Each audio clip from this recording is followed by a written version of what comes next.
الحمد لله الحمد لله الحمد لله العزيز الغفار الكريم الستار الذي خلق الإنسان من صلصال كالفخار وخلق الجان من مارج من نار أشهد أن لا إله إلا الله وأشهد أن محمدا عبده ورسوله. Allah subhanahu wa ta'ala barham sүйіклі пейгамбарыбыз Мұхаммад Мұстафа алейхиссалату вассалам, ол Аллахның құлы һәм елшісі. Міне артта отырушылар келіңіз, міне шушы орынны қаплағыз, отырыңыз, яғни шунда жақынырақ келіңіз, яқшырақ ишетілер иншалла. Келіңіз. Har vaqt алда булырга тырышыгыз. Biz yani шулай тырышырга тиеш, алдарак булырга. Чөнки Пәйгамбәрбез алейһиссалам әйтә, кимди гел артта булган, ул җәннәттә дә иң артта булачак дип әйтә. Шуңа күрә алда булу һәр вакыт хәерле, яхшы, шулаймы? Иншалла.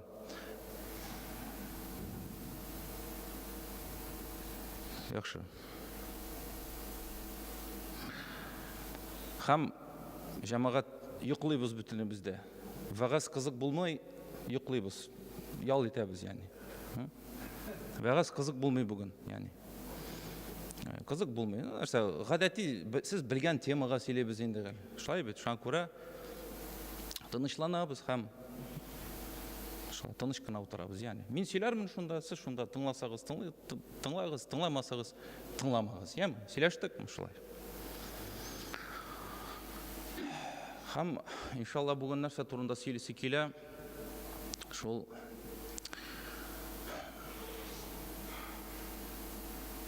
хикмәтле кешеләр шулай дигәннәр. Шундый бер сүз бар. Кеше туганнан соң, ул ди, икенче аның тормышында иң мөһим булган нәрсәгә ул теге һәр вакыт, һәр заман әзерләнергә тиеш булган бер гамәл бар дип әйтә. Нәрсә микән ул?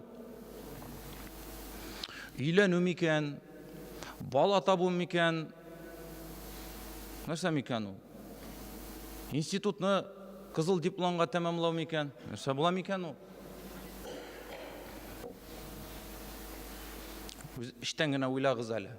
Менә кеше туа, һәм икенче тормышында иң мөһим булган эш, гамәл, ул аның бу дөньядан китүе, үлеме, ягъни. Менә шуның арасында булган бүтән әйберләр дә җәмәгать, асылды, алар мөһим түгел. Шулай бит. Мөһим түгел сезнең анда хатын мәсьәләсе дә, балалар мәсьәләсе дә, алар тормышта беләсез, кемнең була, кемнеңдер булмый. Бар икән, әлхәмдүлилләh, юк икән инде, Аллаһ бирми икән инде. Ну, әлхәмдүлилләh, алай да, шулай бит. Хатын бар икән, яхшы, юк икән, әлхәмдүлилләh.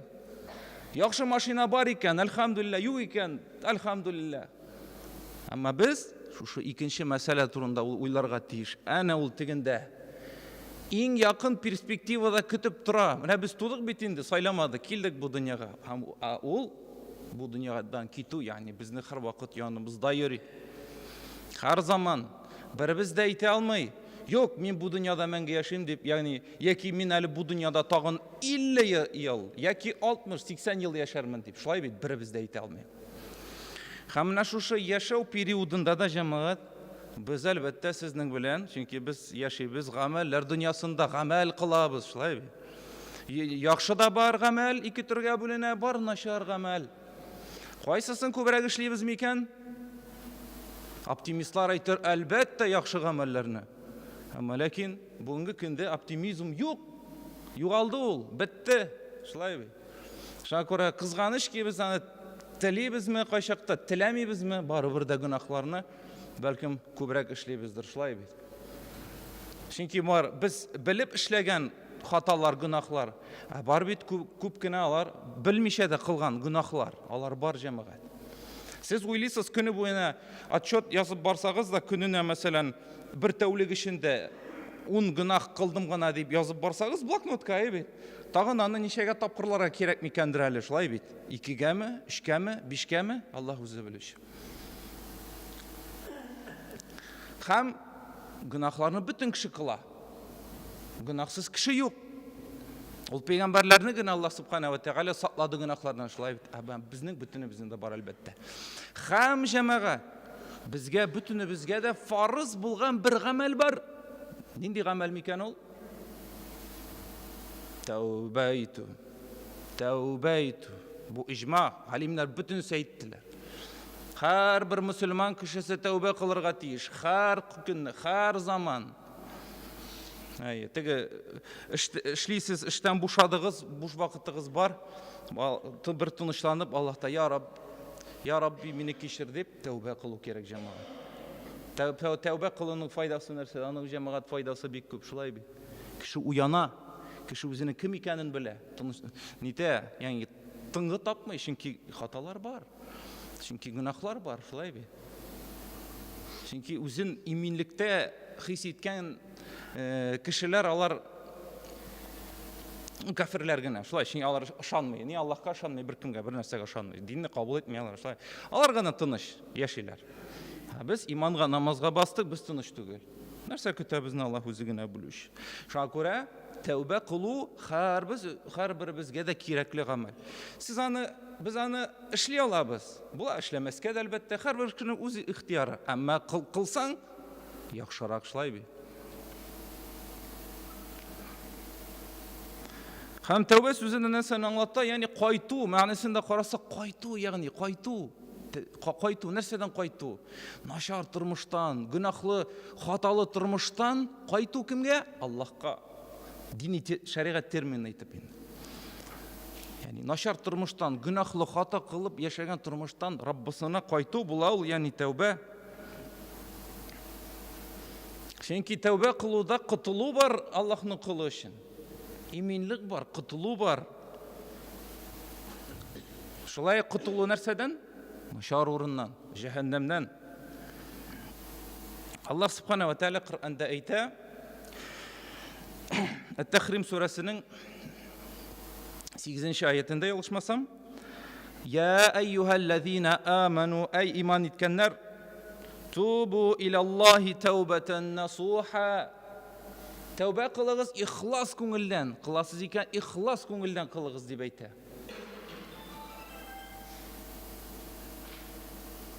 Ихласлык та җәмәгать бик мөһим. Чөнки күп дуа кылабыз без, бөтенесе дә ихлас булмаска мөмкин, шулай бит. Менә чөнки әйтәм бит, һаман да уйда әллә нинди дөнья эшләтегесе, бусы моны эшләргә кирәк, тегендә эшләргә кирәк. Бусы моны эшләде, тегесе моны эшләде. Шунда между делом искә төшеп кенә, я Рабби, кичер инде дип, аннан соң тагын китәбез. Менә бер әйтәм бит, тынычланып, туктап, я Рабби. Менә хаталы бит мин. Кичер инде мине. Шундый зәгыйф мин, синең кулың, дип ихлас күңелдән сорау җәмәгать. Бәлки безнең бу дөньяда яшәп миллион дуабызның, миллионның берсе генә ихласы булырга мөмкин. Һәм Аллаһ Раббыбыз аны ошатып, яратып кабул итер иншалла. Мөмкинме шулай? Мөмкин, шулай бит. Шакур Аллаһ Раббыбыз әйтә, шарт куя, ихласлы итеп кылыгыз диде. Аса раббукум ай юкаффира анкум сайyiатикум. Бәлки Раббыгыз сезне начар гамәлләрегездән чистартыр, паклар дип әйтә. Чистартыр бәлки сезне дип әйтә. Бәлки. Ансын инде әгәр дә без тырышсак, шулай бит. Ва юдхилакум җаннат. Һәм сезне җәннәткә кертер ди. Ничек без яратабыз шушы сүзләрне, шулай бит. Кайчан Аллаһ Раббыбыз җәннәт турында безгә әйтә, һәм кертер ди. Аларны кайда? Җәннәткә. Ва юдхилакум җаннатин таҗри мин тахтиха ал-анһар. Һәм анда агачлар, ниләр астыннан нәрсә ди? Елгалар ага. Ягъни матурлыгын күрсәтә. Ла юхзиллаху ан-наби. Һәм Аллаһ үзенең нәбиен, пәйгамбәрнең хурлык хәлендә калдырмас дип әйтә. Андый хәлдә анда калдырмас дип әйтә. Һәм валлазина аману ма'аху. Һәм аның белән иман иткәннәрне дә андый хурлык хәлендә, начар хәлдә калдырмас дип әйтә. Һәм нурухум яс'a байна айдихим ва би айманихим. Һәм аларның нур ди, нур дияларының алдында да булачак ул кешеләрнең һәм уң якларында да. Аллаһ Раббыбыз күрсәтә бу аятта нәрсә? Нур дияларының алдында да булачак, уң яктан да булачак дип әйтә. Нур булачак шундай. Кыямәт көнендә хәлләрдә була бу җәмәгать. Шушы төркем. Шулай бит.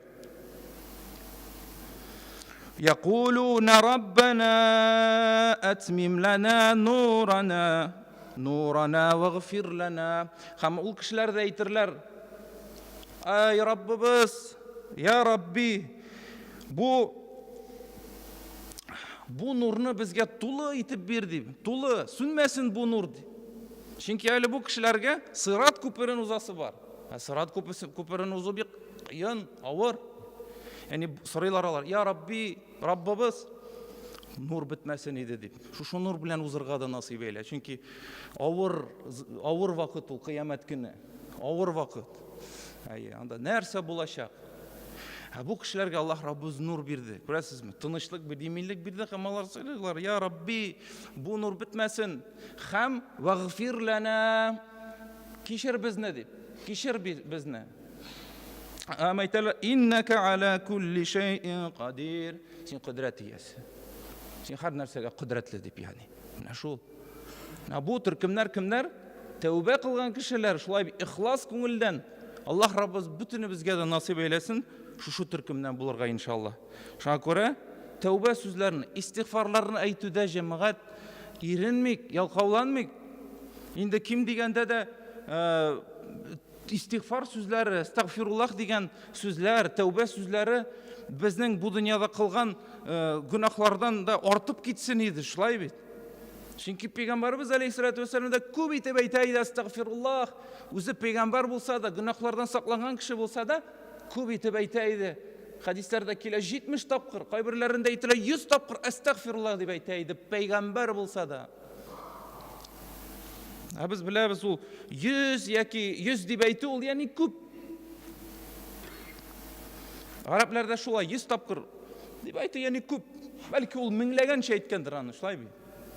Безгә күрсәтеп калдыр, ягъни кишерү сорагыз дип Аллаһтан. Чөнки Аллаһ Раббыбыз кишерә, шулай бит. Алхамдулиллаһ. Нинди генә кешенең кулы, Аллаһның ягъни кулы булмасын, гөнаһлары диңгездәге гыбык күп кадәр булса да, Аллаһ субхана ва тааля әлбәттә кишерә аларны. Һәм сөйкле Пәйгамбәрбез алейһиссалату вассалам хадисләрдә әйтте, хадисләрендә гөнаһларыннан тәүбә кылучы ул гөнаһны эшләмәгән кешегә тиң дип әйтте. Беләсезме? Иң мөһиме аңлау. Җиңел бит, шулай бит, безнең хәзерге хәлдән без күрәбез. Гөнаһ кылдың, Аллаһтан кишерү сора, җиңел бит, инде Аллаһ кишерә, шулай. Күпме кеше йөри. Кылалар да ул гөнаһны кылалар, кылалар да кылалар, хаманда, ягъни. Һәм әйтте Расулуллаһ алейһиссалату вассалам: гөнаһларыннан кишерү сораучы Аллаһтан Аллаһның хәбибе. Хәбиб кем ул? Ягъни Аллаһның яраткан кулы дип әйтә. Аллаһ Раббыбыз ягъни яратан ди кулларын. Ничек дип әйтә Аллаһ субхана ва тааля? Бакара сурасының 222 аятында: Инналлаха юхиббут тауабин ва юхиббул мутатаххирин. Аллаһ Раббыбыз әйтә, чынлыкта Аллаһ тәүбә кылучыларны ярата ди. Дидер серле мәгънә, яшерен мәгънә эзләргә кирәк түгел. Аллаһ Раббыбыз әйтә: Инналлаха юхиббут тауабин ва юхиббул мутатаххирин. Аллаһ чынлыкта ди, инна дип әйтә. Чынлыкта тәүбә кылучыларны ярата, һәм пакланучыларны ярата ди. Мутатаххирин. Кемнәр алар пакланучылар? Нәрсәдән пакланабыз без? Сез әйтерсез, нәҗисләрдән. Шулай. Әмма нәҗисләр булалар тәнебездә. Һәм бартан кая? Киемдә, тәндә, һәм була калыптә. Тышкы нәҗисләрдән чистарынырга була. Барасың да гөсел аласың, душ кыйнасың, шулай бит. Кырыу машиналары бар. Саласың да киемеңне ыргытасың, шунда әйләндерә дә менә сиңа бер сәгатьтән чиста кием, шулай бит. Ләкин тагын нәҗис бар, чистарынучылардан, калыптәге нәҗисләрдән. Анда керә хөсетлек. анда кіре тәкәббірлік, яғни мына шушы нашар нәжіс пішарақ сыйфатлар, яғни бүтінісі де жамағат. Һәм Аллах Раббыбыз нәрсә? Аллах Раббыбыз андый кешеләрне яратады. Шуңа күрә дә безгә шушы теге тән кием нәҗисеннән генә чистарынучылардан гына түгел, Аллаға шөкер, көненә күп тапкыр тәһарат алабыз. Ләкин тагын да тырышырга кирәк, күбрәк менә йөрәктәге булган нәҗисләрдән чистарынырга. Шулай бит. Шулаймы, юкмы? Шулай, әлбәттә, сез килешерсез, иншалла. Һәм бит Аллах Раббыбызның рәхмәте киң. Аллах Субхана ва Тәгалә Фуркан сүрәсендә нәрсә дип әйтә? Аллах ди сезнең нашар гамәлләрегезне яхшыга әйлендерә ала. Алмаштырып куя ала, яни. Беләсезме? Хәтта кеше чын күңелдән Раббым кешер мине дип сорый икән, Аллах Раббыбыз аның гөнаһларын сызып атып, алар урынына әҗр саваплар яза ала. Аллах Раббыбыз құдіретлі. Шулай бе? Альхамдулилlah. Хатта Аллах Субхана ва Тааляның рәхмәте киң, менә шушы сул яктагы утырышы фәрештәнең һәм уң яктагы утырышы кирамен катибин фәрештәләренең хәтерен нитә ала, сыза ала теге. Анда тора ала аларны. Кыямәт көне алар хәтерләмиләр бу кешенең Аллаһның кулының гөнаһ кылганын. Хәтерләмиләр. Әгәр дә кеше чын күңелдән, ихлас күңелдән тәүбә кылса, Раббым кешер мине, мин аңладым хатамны дип. Булды, мин алай эшләмим, кире кайтмыйм гөнаһларыма дип. Шулай бит. Хаҗилар баралар менә. Хаҗилар, хаҗда шундый гамәл бар. Таш алып, нәрсә? Шайтанга аталар, шулай бит. Әмма ләкин аны кабул итәргә кирәк түгел. Әнә тегендә теге менә шайтан йөгереп йөри. Ә мин аңа менә кары шайтан атам дип. Шулай бит. Нәрсә? Бу гамәлдә тагын бер мәгънә бар, яни, шайтанга да атабыз иншалла. Яни без шушы гамәл белән әйтәбез, шайтан, мин синең юлыңа кире кайтмыйм. Мә, тот. Яни атабыз ташына, шулай бит. Мин гөнаһларга кире кайтмыйм. Мин монда килдем, хаҗга. Гөнаһлардан имин булырга, арынырга. Һәм мин кайтачакмын чиста кеше итеп. Шулай бит. Чистарынучы кеше итеп кайтачакмын, яни. Битте. Мә сиңа таш. Аңлыйсызмы? Шуның өчен, яни. Күрсәтәбез аңа, син безнең дус түгел. Мин син кушканнарының бетен үтәмим.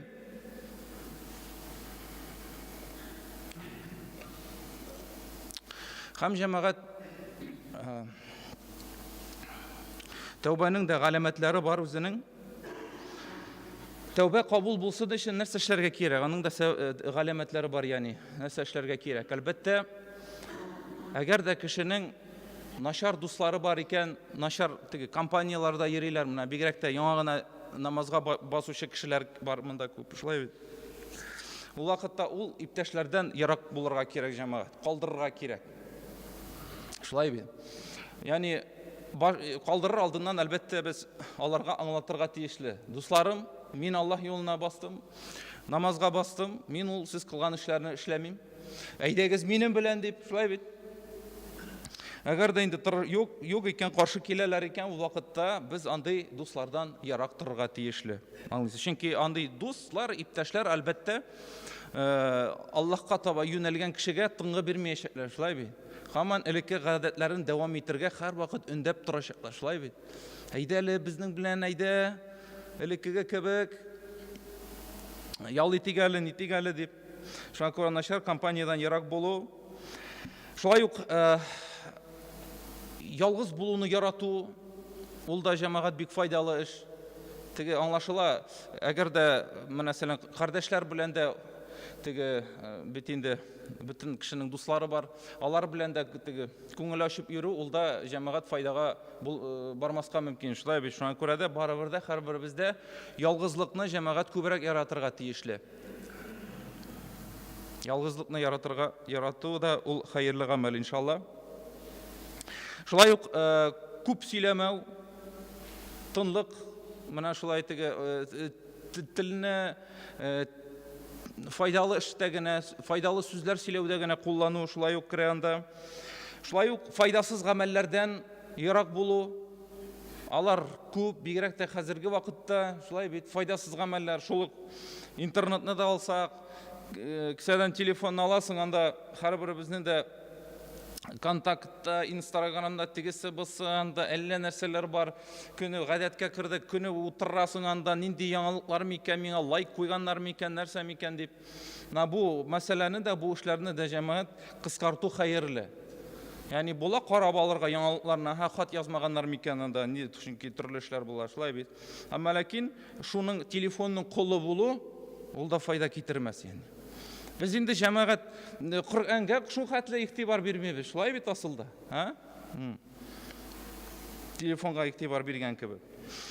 Андан соң да даим рәвіште Аллахны зікір ету ярдәм ите. Даим рәвіште Аллахны зікір ету мақтау. Анда да кірі Құр'ан оқу, анда да шул истигфарлар, бүтін үстінде тәубә қылулар иншалла. Анда шулай жамағат, шулай ук йылый тұрған күзләр, яшьләр.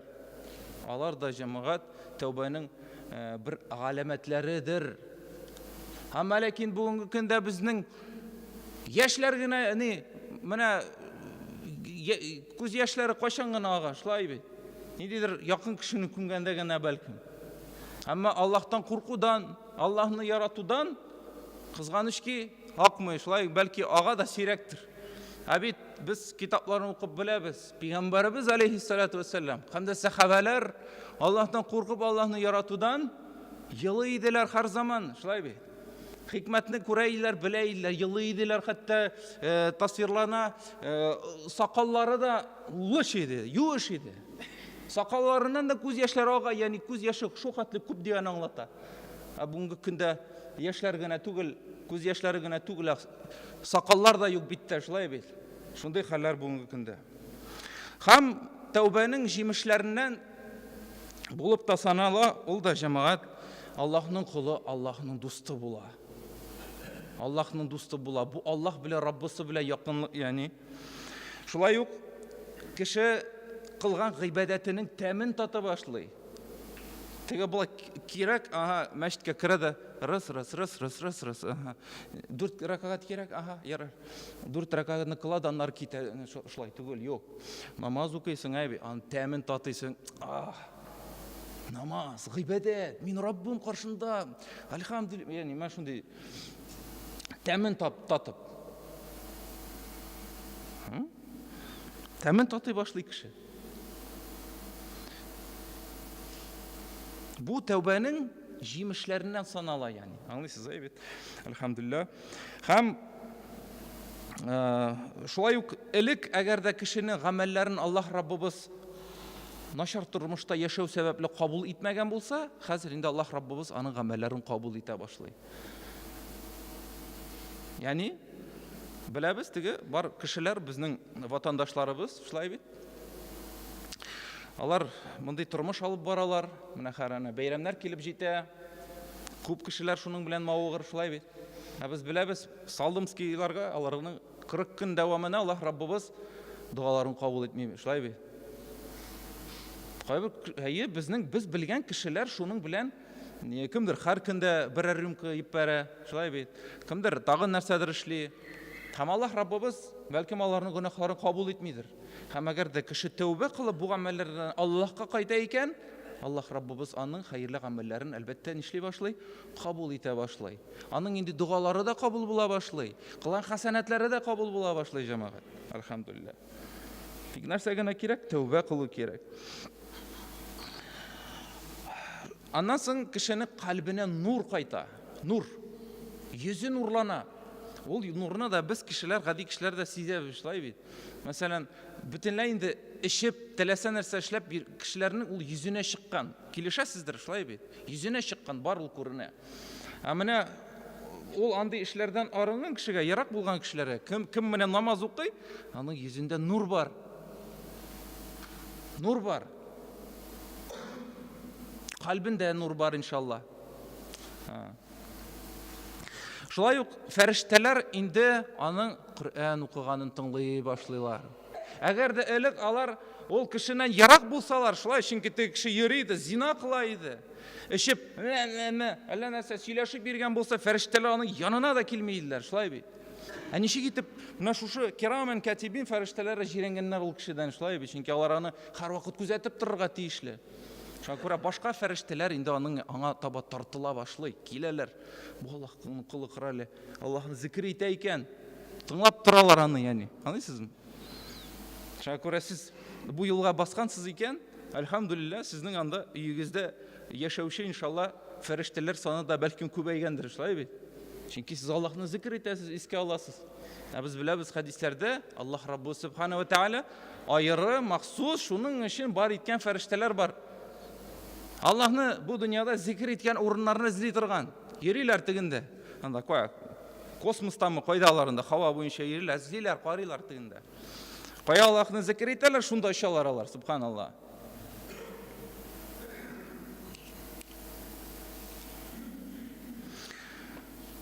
Шуңа күрә дә, мөхтәрәм җәмәгать, менә шундый файдалар бар. Алар әлбәттә бик мөһим.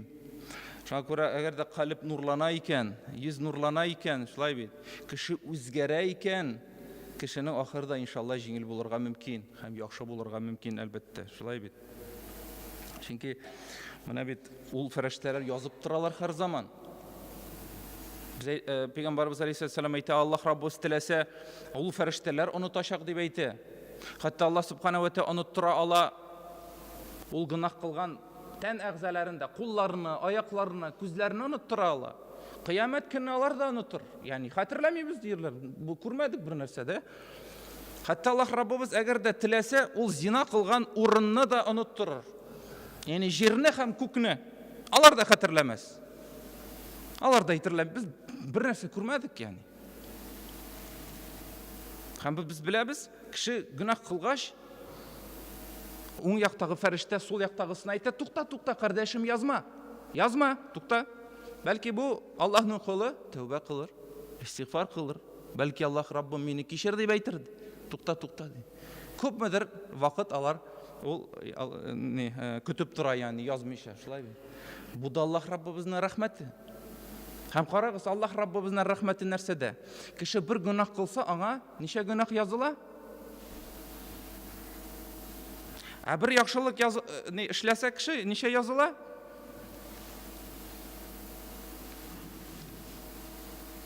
Унлата тапкырлап бирербез, арттырып бирербез дип әйтә Аллаһ Раббыбыз Коръәндә, шулай бит. 10 мәртәбә арттырып бирербез, яхшылык эшләсәгез дип әйтә. Бу да Аллаһның рәхмәте.